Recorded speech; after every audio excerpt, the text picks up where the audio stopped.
OK, la fameuse question. Peut-on, oui ou non, vraiment éduquer un chat? Ce genre de débat qui peut faire éclater une chicane de famille.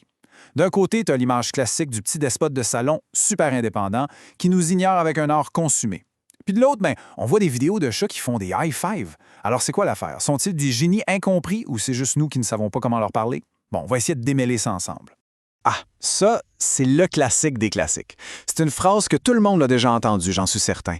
L'idée que le chien, lui, vient nous voir pour nous faire plaisir, mais que le chat, c'est un partenaire d'affaires. Il a vite compris que venir se frotter sur nos jambes, c'est le moyen le plus rapide d'avoir accès au bol de croquettes. Et c'est exactement cette idée-là qui nourrit le grand mythe du chat qu'on ne peut pas éduquer. Mais est-ce que c'est vraiment ça? Parce que des histoires de chats qui rapportent la balle, qui sautent sur l'épaule quand on leur demande, ou qui donnent la patte, il y en a plein. Et ça ne fit pas vraiment avec l'image du manipulateur qui pense juste à lui. Alors la réponse courte, c'est oui, c'est absolument possible de les éduquer. Mais, et c'est là le point le plus important, il faut changer complètement, mais alors là, complètement, notre approche.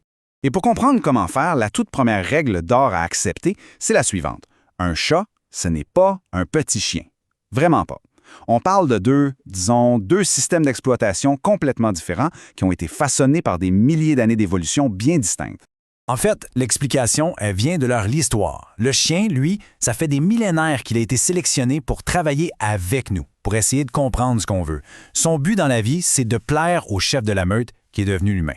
Mais chat, c'est une autre game. Lui, il s'est rapproché de nos fermes parce qu'il y avait plein de souris. C'est un deal gagnant-gagnant.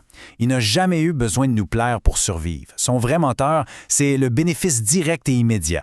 Et cette différence-là, on la voit jusque dans leur cerveau. Oui, bon, c'est vrai, le chien a en moyenne plus de neurones dans son cortex. Mais attention, ça ne veut pas dire qu'il est plus intelligent. Pas du tout. Le cerveau du chat, il est câblé différemment. Il est optimisé pour son rôle de chasseur solitaire. Ça veut dire qu'il est fait pour prendre des décisions de façon autonome et pour analyser son environnement super rapidement. Donc, ce qu'il faut vraiment retenir de tout ça, c'est que comparer l'intelligence d'un chat et d'un chien, c'est un peu comme demander à un poisson de grimper à un arbre.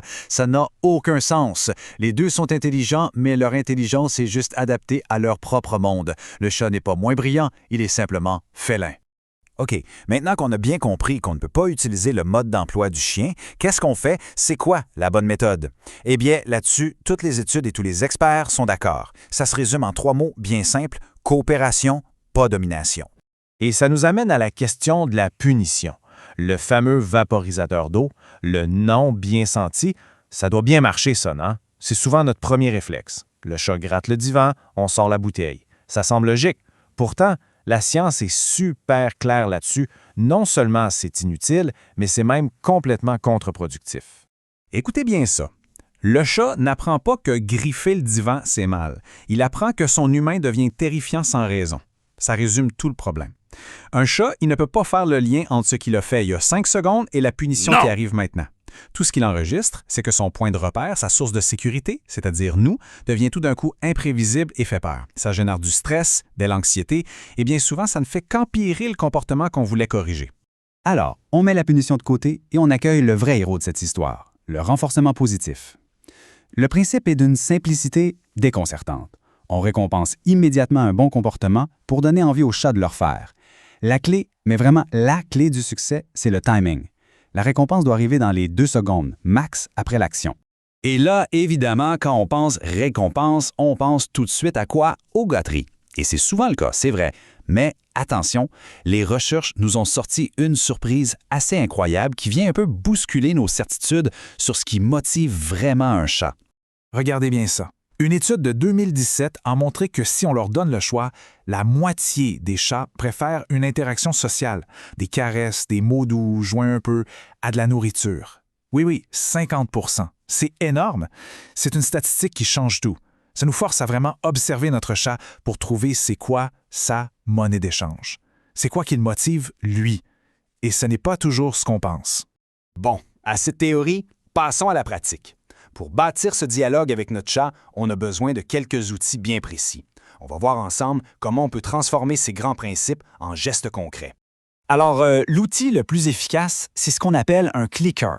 C'est juste un petit boîtier qui fait un son clic bien net.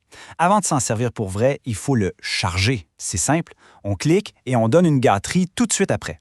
On fait ça 10, 15 fois. Le but, que le chat associe le son du clic à quelque chose de super positif. Le clic devient alors comme un pont. C'est un marqueur super précis qui dit au chat à la fraction de seconde près « Oui, c'est ça, c'est ce geste-là que je voulais ». Une fois que le chat a compris que clic égale récompense, on peut utiliser 3 techniques principales. Il y a le leurrage, on utilise une gâterie pour le guider, par exemple pour qu'il s'assoie. Ensuite, il y a le capturage, on attend qu'il fasse un comportement qu'on aime de lui-même, comme se coucher dans son panier et bam, on clique et on récompense. Et finalement, il y a le façonnage. Là, on récompense chaque petite étape qui va vers le comportement final qu'on désire.